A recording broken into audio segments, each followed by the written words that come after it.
Good morning. My name is Rhoda Quint, and I am the town clerk for the town of Conway, New Hampshire.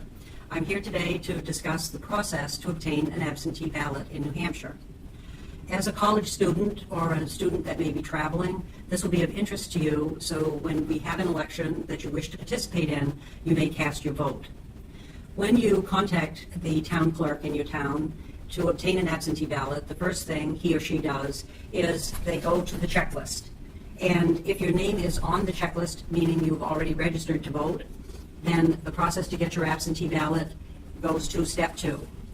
If you have not registered to vote, which I would encourage you to do before you leave for school or your travels, it is easier for you to obtain that absentee ballot.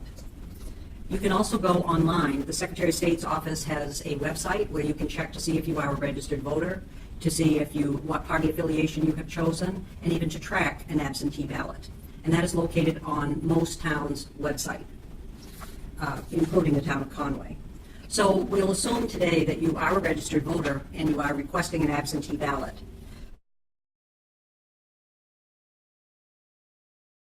The application for the absentee ballot is available online. It can be faxed to you, emailed to you. There are many ways in which you can obtain the request for the absentee ballot. The absentee ballot request is specific. You're marking off which ballot you are requesting. You are detailing your physical address in the town that you reside, and you're also detailing where your absentee ballot is to be mailed to. This request for an absentee ballot must be signed and it must be dated. And then you may fax, email, or mail the request for the absentee ballot to your town clerk.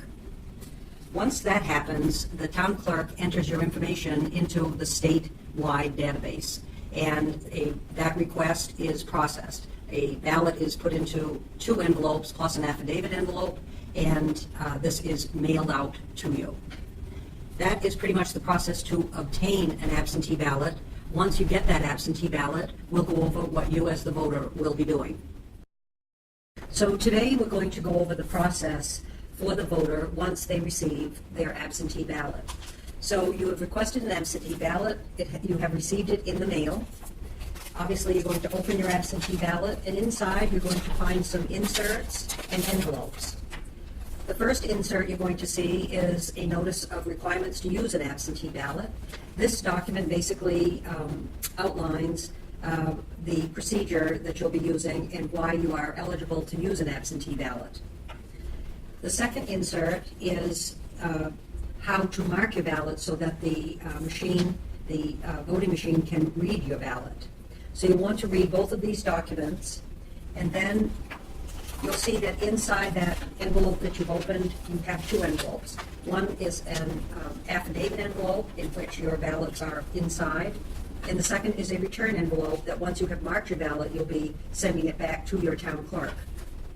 So basically, you're going to take your ballot. You'll be marking your ballot with your choices of either people that you are voting for or articles that you are voting for or against, as it may happen.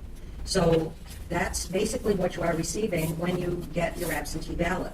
So I'm going to reassemble what I have taken apart, the ballot inside the affidavit envelope.